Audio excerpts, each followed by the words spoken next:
শোন, সব বিষয় নিয়ে সমালোচনা করা যাবে না, আমার নেতার আপত্তি আছে। ठीक है।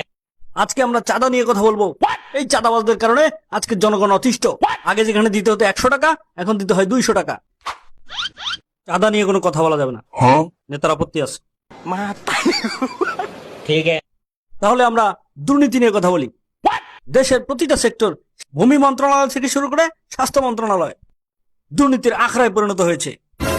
100 টাকার বালিশ কেনা হয় 1 লাখ টাকায়, 400 টাকার চেয়ার কেনা হয় 4 লাখ টাকায়। দুর্নীতি নিয়ে কথা বলা যাবে না, নেতার আপত্তি আছে। ঠিক আছে, আমরা তাহলে টাকা পাচার নিয়ে কথা বলি। এই নেতারা জনগণের টাকা চুরি করে বিদেশে পাচার করে, এরপর কোনো বিপদ দেখলেই বিদেশে পালিয়ে যায়, আর সেই চুরি করা টাকা দিয়ে থাম থাম থাম থাম, টাকা পাচার নিয়ে কথা বলা যাবে না, নেতার আপত্তি আছে। ঠিক আছে, তাহলে ধর্ষণ নিয়ে কথা বলি। গত কয়েক মাসে বেশ কয়েকটি শিশু বাচ্চাকে ধর্ষণ করা হয়েছে, अच्छा। কিন্তু আমরা একটারও বিচার দেখতে পাইনি এখনো পর্যন্ত। বিচার পাবো কি করে? এই নেতারাই নিজ দলের কর্মীর কাছে এনজয় করার জন্য কচি মেয়ে খুঁজে।